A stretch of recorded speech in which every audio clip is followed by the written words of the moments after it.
لقد كان لكم في رسول الله أسوة حسنة لمن كان يرجو الله واليوم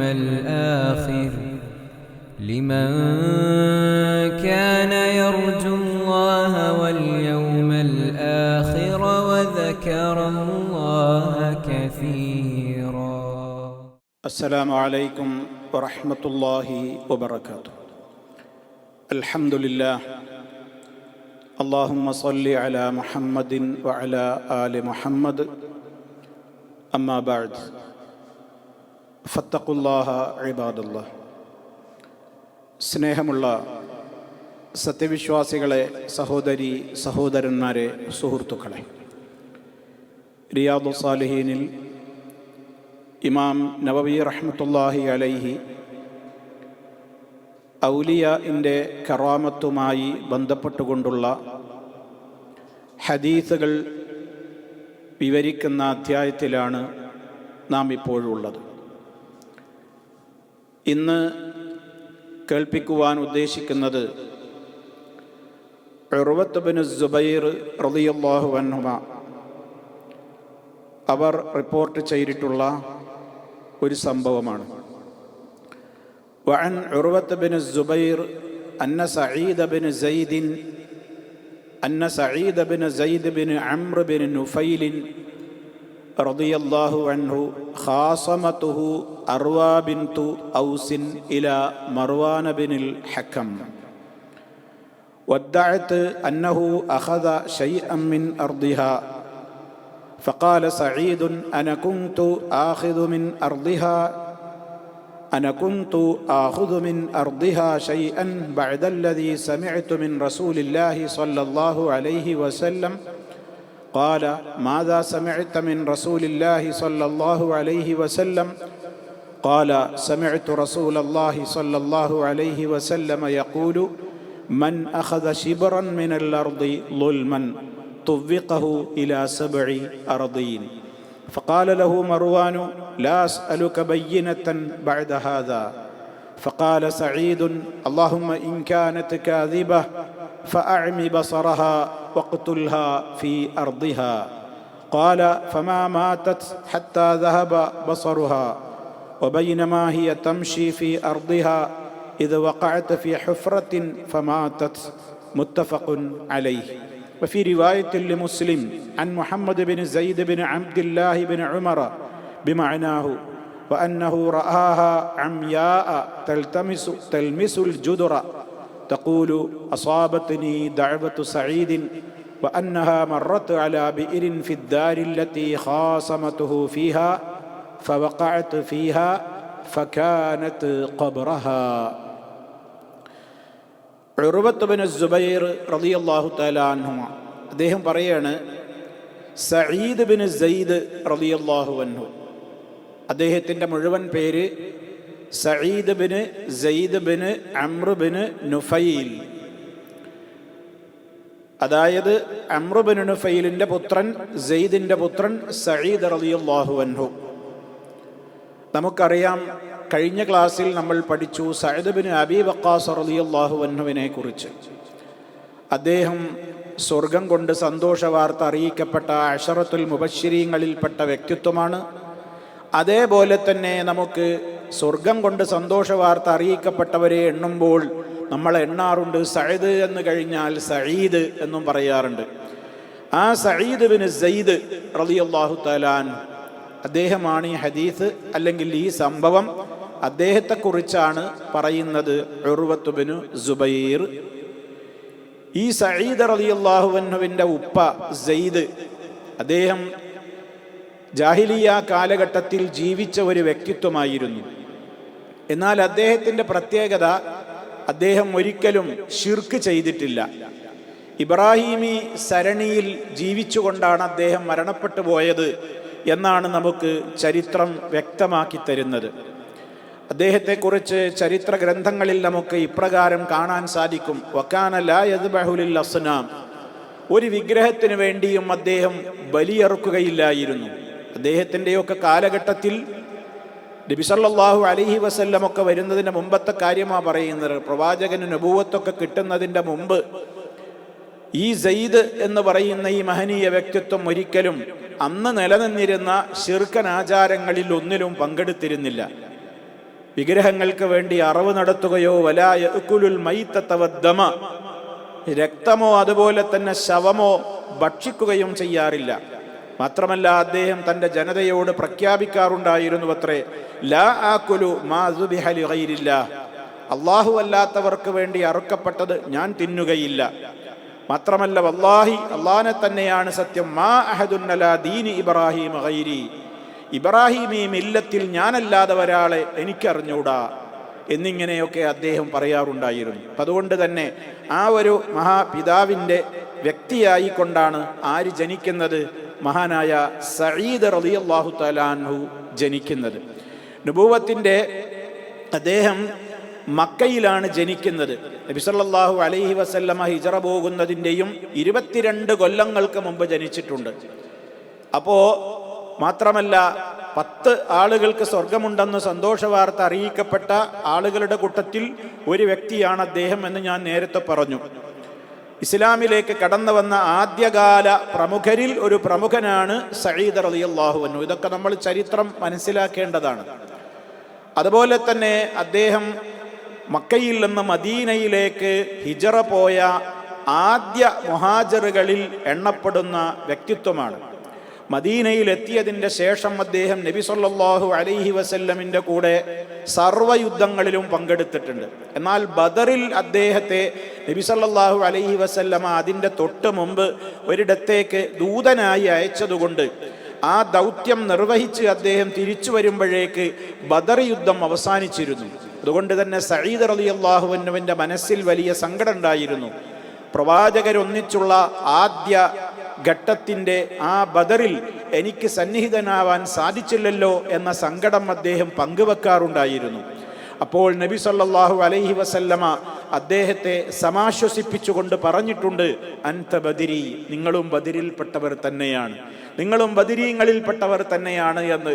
ബദറിൽ പങ്കെടുക്കാതെ തന്നെ ബദരിയായി എണ്ണപ്പെടുന്ന ഒരു സഹാബിയാണ് മഹാനായ സഈദ് ബിൻ സെയ്ദ് റളിയല്ലാഹു അൻഹു. ശേഷമുള്ള ഉഹദിൽ അതുപോലെ തന്നെ ഖന്തഖിൽ എല്ലാ യുദ്ധങ്ങളിലും അദ്ദേഹം പങ്കെടുത്തിട്ടുണ്ട്. അബൂബക്കർ സിദ്ദീഖ് റളിയല്ലാഹു അൻഹുവിൻ്റെ കാലത്ത്, ഉമർ ഖത്താബ് റളിയല്ലാഹു അൻഹുവിൻ്റെ കാലത്ത്, ഉസ്മാൻ ബിൻ അഫ്ഫാൻ റളിയല്ലാഹു അൻഹുവിൻ്റെ കാലത്ത്, അലി ബിൻ അബി ത്വാലിബ് റളിയല്ലാഹു അൻഹുവിൻ്റെ കാലത്ത്, അതും പിന്നിട്ട് മുആവിയ റളിയല്ലാഹു അൻഹു ഭരണം നടത്തിക്കൊണ്ടിരിക്കുന്ന കാലത്ത് ഹിജറ 51 മഹാനായ സഈദ് ബിൻ സെയ്ദ് റളിയല്ലാഹു അൻഹു വഫാത്താകുന്നതും മദീനയിൽ അദ്ദേഹത്തിൻ്റെ ഖബറടക്കം നടക്കുന്നതും. അപ്പോൾ വലിയ ഒരു വ്യക്തിത്വമായിരുന്നു അദ്ദേഹം. തീർന്നില്ല, ഉമർ ബിൻ ഖത്താബ് റളിയല്ലാഹു അൻഹു ഇസ്ലാമിലേക്ക് വരാൻ കാരണക്കാരായ വ്യക്തിത്വം കൂടിയായിരുന്നു മഹാനായ സഈദ് ബിൻ സെയ്ദ് റളിയല്ലാഹു തആല അൻഹു എന്ന്. യർമൂക്ക് യുദ്ധത്തിലും അതുപോലെ തന്നെ സിറിയയുടെ കോട്ടകൾ വളഞ്ഞ് സിറിയൻ പട്ടണം പിടിച്ചടക്കുന്നതിലുമൊക്കെ മഹാനവറുകൾക്ക് വലിയ നേതൃത്വമുണ്ടായിരുന്നു. അബൂ ഉബൈദത്ത് ബിനുൽ ജറാഹ് റളിയല്ലാഹു അൻഹു അദ്ദേഹത്തെ ദമസ്കസിൻ്റെ വാലിയായി, ഗവർണറായി നിയോഗിച്ചതായും നമുക്ക് ചരിത്രത്തിൽ കാണുവാൻ സാധിക്കും. എന്തായിരുന്നാലും അദ്ദേഹം ഉമർ റളിയല്ലാഹു അൻഹുവിൻ്റെ പെങ്ങൾ ഫാത്തിമ ബിൻത്ത് ഖത്താബ് റളിയല്ലാഹു അൻഹയെ വിവാഹം കഴിച്ചിട്ടുണ്ട്. ആ ഉമർ റളിയല്ലാഹു തആല അൻഹു തന്നെ ഈ സഈദ് റളിയല്ലാഹു അൻഹുവിൻ്റെ സഹോദരിയായ ആതിക റളിയല്ലാഹു തആല അൻഹയെയും വിവാഹം കഴിച്ചിട്ടുണ്ട്. ഇതൊക്കെ അദ്ദേഹത്തിൻ്റെ ഒരു ചരിത്രത്തിൽ നിന്നുള്ള ചെറു വിവരണങ്ങളാണ്. എന്തായാലും ഇത്രയും പ്രാധാന്യമുള്ള മഹാനായ വ്യക്തിത്വമായിരുന്നു സഈദ് ബിൻ സെയ്ദ് റളിയല്ലാഹു അൻഹു. ആ സഈദ് റളിയല്ലാഹു തആല അൻഹുവിനെ കുറിച്ച് ഉർവത്ത് ബിൻ സുബൈർ അദ്ദേഹം പറയാണ്, ഈ സഈദ് റളിയല്ലാഹു അൻഹുവിനോട് ഖാസമതുഹു, അദ്ദേഹത്തിനെതിരെ കേസ് കൊടുത്തു, അദ്ദേഹത്തിനെതിരെ തർക്കമുന്നയിച്ചു. ആരാണ് തർക്കമുന്നയിക്കുന്നത്? അർവ ബിൻതു ഔസ്, ഔസ് ഗോത്രത്തിലെ ഔസിൻ്റെ മകളായ അർവ എന്ന് പറയുന്ന ഒരു സ്ത്രീ. അവർ സഹാബിയാണോ താബിഇയാണോ എന്നൊന്നും ചരിത്രത്തിൽ അഭിപ്രായ വ്യത്യാസമുണ്ട്. എന്തായാലും ഒരു മുസ്ലിമത്തായ സഹോദരിയാണ്. എന്തോ ആകട്ടെ, അവർ ഈ സഈദ് ബിൻ സെയ്ദ് റളിയല്ലാഹു അൻഹുവിനെ കുറിച്ച് ഒരു തർക്കം, ഒരു കേസ് കൊടുത്തു. ആരോടാ കേസ് കൊടുത്തത്? ഇലാ മർവാൻ ബിനുൽ ഹക്കം. മർവാൻ ബിനുൽ ഹക്കം റളിയല്ലാഹു തആല അൻഹുവിന്റെ അടുക്കലേക്കാണ് കേസ് പോയത്. എന്താണ് കേസ്? വദ്ദഅത്ത്. ഈ അർവാ ബിൻത് ഔസ് എന്ന് പറയുന്ന ഈ സഹോദരി അവർ വാദിച്ചു, അന്നഹു, തീർച്ചയായും ഈ സഈദ് ബിൻ സെയ്ദ് അഖദ ശൈഅൻ മിൻ അർദിഹാ, ഇവരുടെ ഭൂമിയിൽ നിന്ന് അന്യായമായി അപഹരിച്ചിട്ടുണ്ട് എന്ന്. ഈ അർവ അവർക്കൊരു കൃഷിസ്ഥലമുണ്ടായിരുന്നു. അവിടെ ഒരു കൃഷിസ്ഥലം ഈ അർവാ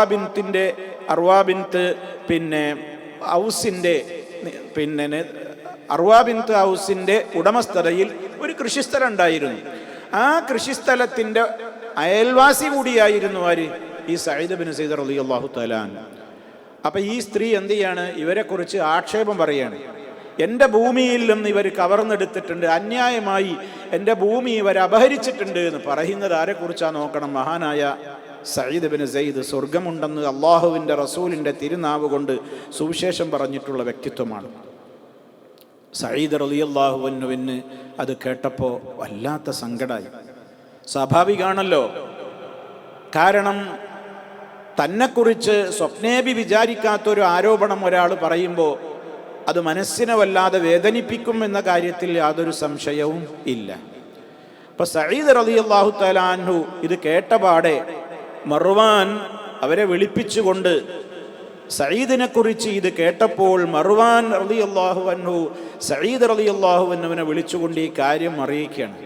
സഈദ് റളിയല്ലാഹു അൻഹു മർവാനോട് ചോദിച്ചു, അന കുന്തു ആഖുദു മിൻ അർളിഹാ ശൈഅൻ, അന കുന്തു ആഖുദു മിൻ അർളിഹാ, ഞാൻ അവരുടെ ഭൂമിയിൽ നിന്ന് തട്ടിയെടുക്കുകയോ, ശൈഅൻ, അല്പമെങ്കിലും. ഏതിന്റെ ശേഷം? ബഅദല്ലദീ സമിഅ്തു മിൻ റസൂലില്ലാഹി സ്വല്ലല്ലാഹു അലൈഹി വസല്ലം, അല്ലാഹുവിൻ്റെ റസൂലിൽ നിന്ന് ഞാൻ കേട്ടതിൻ്റെ ശേഷവും ഞാൻ അവരുടെ ഭൂമിയിൽ നിന്ന് അപഹരിച്ചെടുത്തുവെന്നോ. എനിക്കത് ഉൾക്കൊള്ളാൻ പറ്റില്ല. മുത്തു മുസ്തഫായുടെ വാക്കുകൾ കേട്ട ഞാൻ അവരുടെ ഭൂമിയിൽ നിന്ന് അപഹരിച്ചെടുത്തുവെന്നോ? എന്താ ഈ പറയുന്നത്?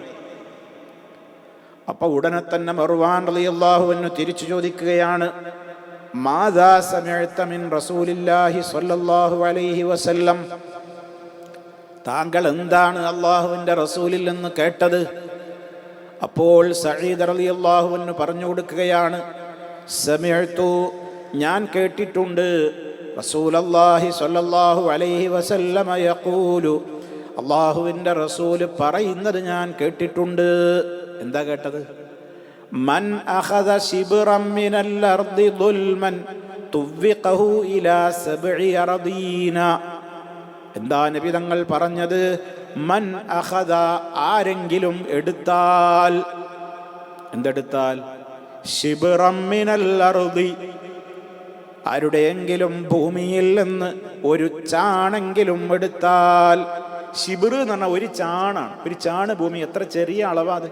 ഒരു ചാണ് ഭൂമിയെങ്കിലും ആരെങ്കിലും എടുത്താൽ, എപ്രകാരം? ലുൽമൻ, അന്യായമായി, അക്രമമായി, ആരുടെയെങ്കിലും ഭൂമിയിൽ നിന്ന് ആരെങ്കിലും ഒരു ചാണെങ്കിലും ഭൂമിയെടുത്താൽ, തുവ്വിഖഹു, അവൻ്റെ കഴുത്തിൽ അവനെ കണ്ഠാഭരണമായിട്ട് അണിയിക്കുന്നതാണ്, ഇലാ സബ്ഇ അർദീന, 7 ഭൂമിയിലേക്ക്. 7 ഭൂമി അത്ര തന്നെ അവൻ്റെ കഴുത്തിൽ അണിയിക്കും. എന്താണ് ആ പറയുന്നത്? എന്താണ് ആ പറഞ്ഞതിൻ്റെ ഉദ്ദേശം? പല നിലക്ക് ഹദീസ് വ്യാഖ്യാനിക്കപ്പെട്ടിട്ടുണ്ട്. അതായത് നാളെ പരലോകത്ത് മഹ്ശറിൽ ഈ അപഹരിച്ചെടുത്ത വ്യക്തി ഒരു ചാണ് ഭൂമി, ഒരു തുണ്ട് ഭൂമിയാണ് അന്യൻ്റേത് അന്യായമായി എടുത്തിട്ടുള്ളതെങ്കിൽ അത്ര തന്നെ. ഒരു ഭൂമിയുടെ മുകൾ പരപ്പിലെ ഒരു ചാണാണെങ്കിൽ ഭൂമി എന്ന് പറയുന്നത് നബി അള്ളാഹുവിൻ്റെ പരിശുദ്ധ ഖുർആനിൽ തന്നെ വ്യക്തമായി പറഞ്ഞതാണല്ലോ, ഭൂമി 7 ഉണ്ട്. 7 ആകാശമുണ്ട്. 7 ആകാശം സൃഷ്ടിച്ചവനാണ് അള്ളാഹു. ഖുർആനിൽ കാണാൻ സാധിക്കും. ഭൂമിയിൽ നിന്നും അതുപോലെ തന്നെ. അപ്പൊ 7 ഭൂമിയുണ്ട്. എങ്ങനെയാണ് ആ 7 ഭൂമി എന്നൊന്നും നമുക്ക് പറയാൻ കഴിയൂല. അപ്പോൾ ഒരു മുകൾ ഭാഗം, ആ മുകൾ ഭാഗത്തിൻ്റെ താഴേക്കൊക്കെ ആളുടെ അവകാശമല്ലേ. ഇപ്പോൾ ഒരാൾ കവർന്നെടുത്താലോ, ആ കവർന്നെടുത്ത ആ ഒരു തുണ്ട് ഭൂമിക്ക് താഴെയുള്ള 7 ഭൂമി, അത്ര തന്നെ സ്ഥലം 7 ഭൂമിയിൽ നിന്നും അയാളുടെ പെരടിയിൽ അയാൾ വെച്ച് കെട്ടിയിട്ട് മഹ്ശറിൽ അയാൾ വരേണ്ടി വരും. എത്ര കടുത്ത ശിക്ഷയാണത്! വലിയ ഭാരം ചുമന്നുകൊണ്ട് അയാൾ അവഹേളിതനായി മഹ്ശറിൽ വരേണ്ടി വരും, ആരാന്റെ ഒരു തുണ്ട് ഭൂമി എടുത്താൽ എന്നാണ് ആ പറയുന്നത്. ഒന്ന് ആലോചിച്ചു നോക്കണം. പരിശുദ്ധ ഖുർആനിൽ നമുക്ക് കാണാൻ സാധിക്കും,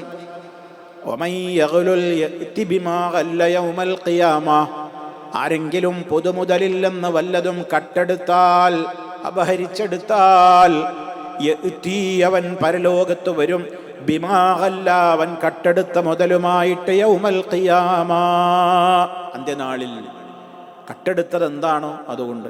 ചില റിപ്പോർട്ടുകളിൽ, ഹദീസുകളിലൊക്കെ നമുക്കതിൻ്റെ വിശദ വിവരങ്ങൾ കാണാൻ സാധിക്കും. മഹ്ശറിൽ അതും വഹിച്ചിട്ട് നിൽക്കേണ്ടി വരുമെന്ന് നബിതങ്ങൾ പറഞ്ഞിട്ടുണ്ട്. ചില ആളുകൾ മഹ്ശറിൽ വരുമ്പോൾ യഹ്മിലു ബഈറൻ ലഹു റുഗാ, ഇങ്ങനെ അകറിക്കൊണ്ടിരിക്കുന്ന ഒട്ടകത്തെ അവൻ്റെ ചുമലിൽ ചുമന്നുകൊണ്ട് അവൻ നിൽക്കേണ്ടി വരും. ഒട്ടകത്തെ മോഷ്ടിച്ചവനാണവൻ. ബഖറത്തുൻ ലഹു ഖുവാറുൻ, മുക്രയിടുന്ന പശുവിനെ വഹിച്ചുകൊണ്ട്, അതുപോലെ തന്നെ ആടിനെ വഹിച്ചുകൊണ്ട്, കരയുന്ന ആടിനെയും വഹിച്ചുകൊണ്ട്. ഇതാണ് പറയുന്നത് ഉദ്ദേശം. ആടിനെ വഹിച്ചവർ, അത് നിലവിളിക്കുന്ന ആട്, ഒട്ടകത്തെ മോഷ്ടിച്ചെടുത്തവർ, അപഹരിച്ചെടുത്തവർ, ശബ്ദമിട്ടുകൊണ്ടിരിക്കുന്ന ഒട്ടകം അയാളുടെ കഴുത്തിൽ, അതുപോലെ തന്നെ മുക്രയിട്ടുകൊണ്ടിരിക്കുന്ന കാള, പശു അവൻ്റെ കഴുത്തിൽ. എന്താണോ അപഹരിച്ചെടുത്തത് അതുമായി മഹ്ശറിൽ അവൻ ഹാജരാകേണ്ടി വരും. അത്ര കടുത്ത കുറ്റാണ്. പൊതുമുതൽ ആരും അപഹരിച്ചെടുക്കാൻ പാടില്ല. ഇത് ഇസ്ലാമിൻ്റെ നിയമമാണ്. വലിയ കുറ്റമാണത്. ഇന്നത്തെ കാലഘട്ടത്തിൽ ആളുകൾ ചിന്തിക്കേണ്ടതാണ്. എന്താണ് ഒരാൾ കട്ടെടുക്കുന്നത്? അത്ര ചെറുതാവട്ടെ വലുതാവട്ടെ. ഇവിടെ ഇപ്പോൾ ഭൂമിയെക്കുറിച്ച് പറഞ്ഞിടത്തൊരു ചെറിയ അളവല്ലേ പറഞ്ഞുള്ളൂ. ആരെങ്കിലും ഒരു ചാണ് ഭൂമി എടുക്കുമോ? ഒരു ചാണ് ഭൂമി എന്ന് പറയുന്നത് എന്തിനു വേണ്ടി പറഞ്ഞത്? എത്ര ചെറുതാണെങ്കിലൊന്ന്, 1 മീറ്റർ ആണെങ്കിലോ, അല്ലെങ്കിൽ 10 മീറ്റർ ആണെങ്കിലോ, അല്ലെങ്കിൽ 1 സെന്റ് ആണെങ്കിലോ, 1 സ്ക്വയർ ഫീറ്റോ 1 സെന്റോ, 1 ഏക്കർ കണക്കിനൊക്കെ പിടിച്ചെടുക്കുന്നവരില്ലേ ആരാന്റെ ഭൂമി. അപ്പൊ എത്രയായിരിക്കും അവൻ മഹ്ശറിൽ അനുഭവിക്കേണ്ടി വരുന്ന ശിക്ഷ?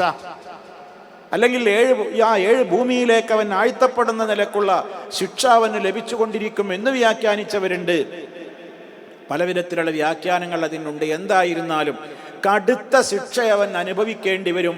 ജനകോടികൾക്ക് മുമ്പിൽ അവൻ അവഹേളിക്കപ്പെടുകയും ചെയ്യും. എല്ലാവർക്കും മനസ്സിലാവും ഇത് ആരാന്റെ ഭൂമി കവർന്നവനാണ്. ഇപ്പൊ പൊതുമുതലിൽ നിന്ന് ഇപ്പൊ കമ്പ്യൂട്ടർ അടിച്ചു മാറ്റുന്നവർ, ഒരു പെൻസിലോ പേനയോ പുതപ്പോ ചെയറോ ടേബിളോ കമ്പ്യൂട്ടറോ ഏത് വസ്തുക്കളാവട്ടെ, എന്താണ് ഒരാൾ പൊതുമുതൽ സ്വന്തമാക്കി എടുത്തുകൊണ്ട് അപഹരിച്ചത്, ആ വസ്തുക്കളുമായി അവൻ നാളെ മഹ്ശറിൽ അപമാനിതനായി വരും എന്നാണ്. അവന്റെ കഴുത്ത്, ചുമല് അങ്ങോട്ട് പരത്തി നീട്ടപ്പെട്ട നിലക്ക് ഈ 7 ഭൂമിയും അവക്ക് അവന്റെ ഭാരം അവന്റെ പെരടിയിലായിക്കൊണ്ട് വികൃത രൂപത്തിൽ അവൻ ഹാജരാക്കപ്പെടും എന്നൊക്കെ അതിന് വ്യാഖ്യാനം നൽകപ്പെട്ടിട്ടുണ്ട്. അല്ലാഹു അലം. എന്തായിരുന്നാലും എങ്ങനെയാണ് ആ വരുന്ന രൂപം എന്നൊന്നും നമുക്കറിയില്ല. പക്ഷെ അത്ര കടുത്ത ശിക്ഷയാണ് അതിന്. എന്തിന്? മൻ അഖദ ശിബ്റൻ മിനൽ അർളീന്ന്, ഭൂമിയിൽ നിന്ന് 1 ചാണ് ആരെങ്കിലും എടുത്താൽ തന്നെ അവന്റെ അവസ്ഥ ഇതാണ്. ഇത് കേട്ട മനുഷ്യനാണ് ഞാൻ. ഇത് അല്ലാഹുവിൻ്റെ റസൂല് പറയുന്നത് കേട്ട വ്യക്തിയാണ് ഞാൻ. എന്നിരിക്കെ അങ്ങനെയുള്ള ഞാൻ എൻ്റെ മുത്ത് മുസ്തഫയുടെ ആ വാചകം കേട്ടിട്ടും ആരാന്റെ ഭൂമിയിൽ നിന്ന് അല്പമെങ്കിലും ഞാൻ എടുക്കുമോ? എന്താണ് ഈ പറയുന്നത്? ആ സ്ത്രീ എന്താണ് ഈ ആരോപിക്കുന്നത് എന്ന സങ്കടത്തോടെ ആര് പറയണ്? മഹാനായ സഈദ് റളിയല്ലാഹു തആല അൻഹു പറയണ്. അപ്പോൾ ഇത് കേട്ടപ്പോൾ ഫഖാല ലഹു മർവാൻ റളിയല്ലാഹു തആല അൻഹു ഇദ്ദേഹത്തോട് പറഞ്ഞു, നിങ്ങൾ പറഞ്ഞത് എനിക്ക് 100% വിശ്വാസമായി. ലാ അസ്അലുക, ഇനി ഞാൻ താങ്കളോട് ചോദിക്കുന്നില്ല. ബയ്യിനതൻ ബഅദ ഹാദാ, ഇതിൻ്റെ ശേഷം ഇനി എനിക്കൊരു തെളിവ് താങ്കളോട് ചോദിക്കുന്നില്ല. നിങ്ങൾ മോഷണം നടത്തി എനിക്കിഞ്ഞി ഒരു സംശയമല്ല, അല്ലെ നിങ്ങൾ അത് എടുത്തിട്ടില്ല എന്നുള്ള ഇനി തെളിവ് ഹാജരാക്കണം എന്ന് ഇനി ഞാൻ നിങ്ങളോട് ചോദിക്കാൻ ഉദ്ദേശിക്കുന്നില്ല. കാരണം അത്രയും മർവാൻ റളിയല്ലാഹു അൻഹുവിന് സഈദ് റളിയല്ലാഹു അൻഹുവിനെ കുറിച്ച് അറിയാം. ഫഖാല സഈദ് റളിയല്ലാഹു അൻഹു അവിടെ നിന്നുകൊണ്ട് ഒരൊറ്റ ദുആയാണ്. നമ്മൾ കഴിഞ്ഞ ക്ലാസ്സിലും പറഞ്ഞു, നബി സല്ലല്ലാഹു അലൈഹി വസല്ലം പറഞ്ഞിട്ടുണ്ട്, ഇത്തഖി ദഅവത്തൽ മദ്ലൂം, മർദിതന്റെ പ്രാർത്ഥനയെ നീ സൂക്ഷിച്ചോളണം, പേടിച്ചോളണം. കാരണം അവൻ്റെയും റബ്ബിൻ്റെയും ഇടക്ക് മറണ്ടാവൂല. കാഫിറാണ്, ഫാജിറാണ്, അഥവാ ഒരു തെമ്മാടിയാണ് ഇപ്രകാരം ദുആ ചെയ്യുന്നതെങ്കിൽ പോലും അള്ളാഹു ഉത്തരാണ് കൊടുക്കും. അതുപോലെ തന്നെ വളരെ ഇടങ്ങേറായി പ്രയാസപ്പെട്ടുകൊണ്ടുള്ള ആളുകളുടെ ദുആയും അള്ളാഹു സ്വീകരിക്കും. അത് കാഫിറിന്റെ ദുആയും പെട്ടെന്ന് അള്ളാഹു സ്വീകരിച്ചേക്കും. അതല്ലേ മക്കാ മുശ്രിക്കുകൾ നിർബന്ധിത സാഹചര്യത്തിൽ, അഥവാ സന്നിഗ്ധ ഘട്ടത്തിൽ സമുദ്രത്തിൽ മുങ്ങിപ്പോകുന്നു എന്ന വല്ലാത്തൊരവസ്ഥയിൽ അള്ളാഹ് രക്ഷിക്കണേ എന്ന് പറയുമ്പോൾ അള്ളാഹ് അവർക്ക് ഉത്തരം കൊടുത്തിട്ടില്ലേ? അപ്പം അതൊക്കെ സ്പെഷ്യൽ കേസുകളാണ്. ഇവിടെ ദുആ ചെയ്യുന്നത് മഹാനായൊരു സഹാബി, അള്ളാഹുവിൻ്റെ ഒരു വലിയ കൂടിയാണെങ്കിലോ ഉടനടി ഉത്തരം കിട്ടും. എന്താ ഇദ്ദേഹം പ്രാർത്ഥിക്കുന്ന പ്രാർത്ഥന നോക്കൂ നിങ്ങൾ. മനസ്സ് വേദനിച്ചുകൊണ്ട് അദ്ദേഹം ദുആ ചെയ്തു, അല്ലാഹുമ്മ ഇൻ കാനത് കാദിബതൻ ഫഅഅമി ബസറഹാ വഖ്തുൽഹാ ഫീ അർദിഹാ. അതാണ് പറഞ്ഞത്. അല്ലാഹുവേ, ഇൻ കാനത് കാദിബതൻ, ഇവൾ പറയുന്നത് കള്ളമാണെങ്കിൽ, അല്ലാഹ്ക്കറിയാലോ സത്യം.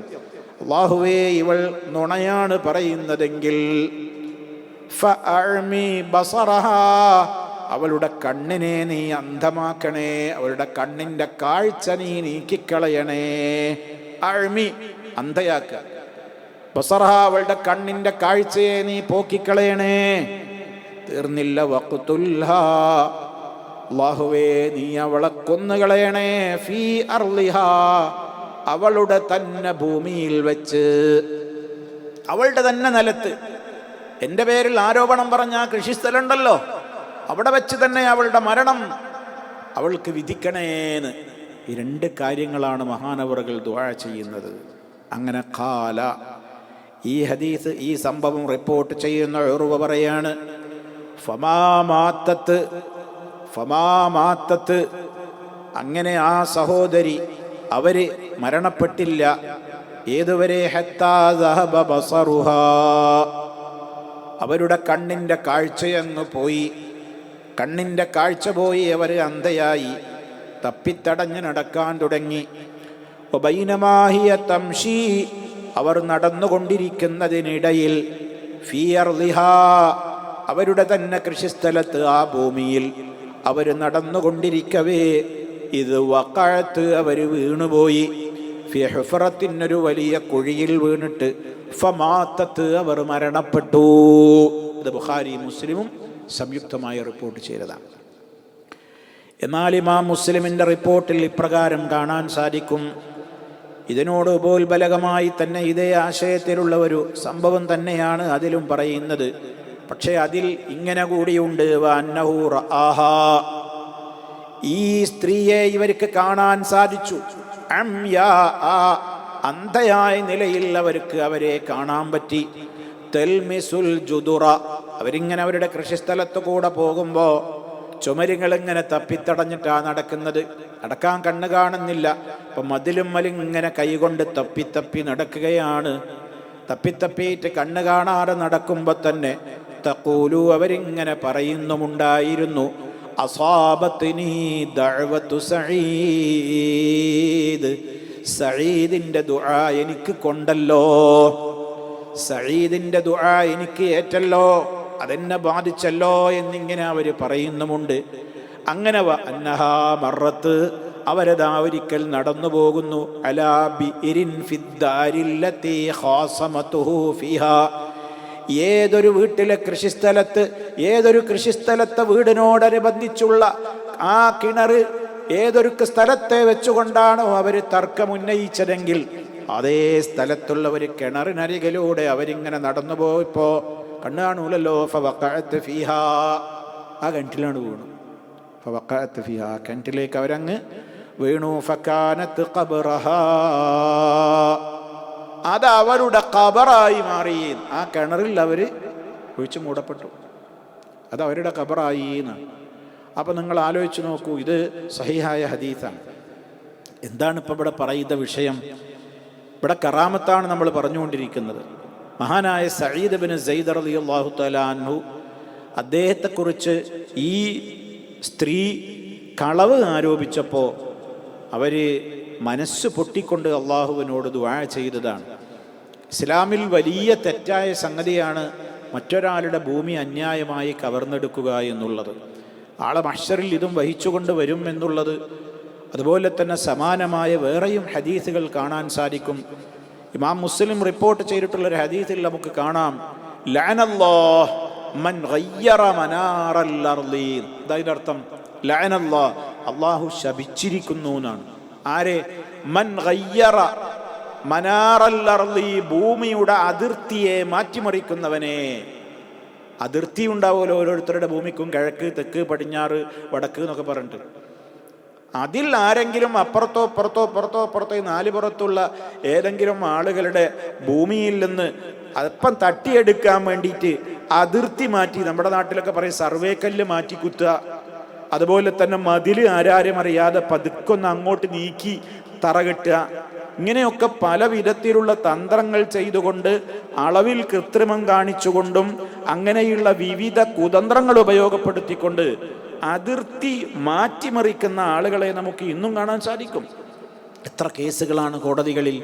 എൻ്റെ സ്ഥലം അയാൾ കവർന്നിട്ടുണ്ട്, അയാൾ തട്ടിയെടുത്തിട്ടുണ്ട്, അയാൾ അവിടെ അന്യായമായിട്ട് അയാൾ മതിൽ കെട്ടിയതാണ്, എൻ്റെ സ്ഥലത്താണ് അയാൾ മതിൽ കെട്ടിയിട്ടുള്ളത്, അവിടെ മുമ്പ് അളന്നപ്പോഴുണ്ടായിരുന്ന സർവേക്കല്ല് ആ സ്ഥാനത്തായിരുന്നില്ല, അയാൾ ആരാരും അറിയാതെ അത് മാറ്റിയതാണ് എന്നൊക്കെയുള്ള പല രൂപത്തിലുള്ള കേസുകൾ ഇന്ന് കോടതികളിലുണ്ട്.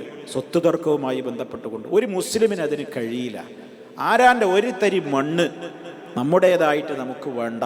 കാരണം എത്രയാ മനുഷ്യൻ അതുകൊണ്ട് അനുഭവിക്കാം. അവനെന്താ അത് കിട്ടിയിട്ട് കാര്യം? ഖബറിലേക്ക് പോയി കഴിഞ്ഞാൽ അവൻ്റെ അവസ്ഥ എന്താണ്? ഇത്ര ഗുരുതരമായ പാതകമായ വൻപാപമായിട്ടല്ലേ ഇസ്ലാം അതിനെ നിശ്ചയിച്ചിട്ടുള്ളത്.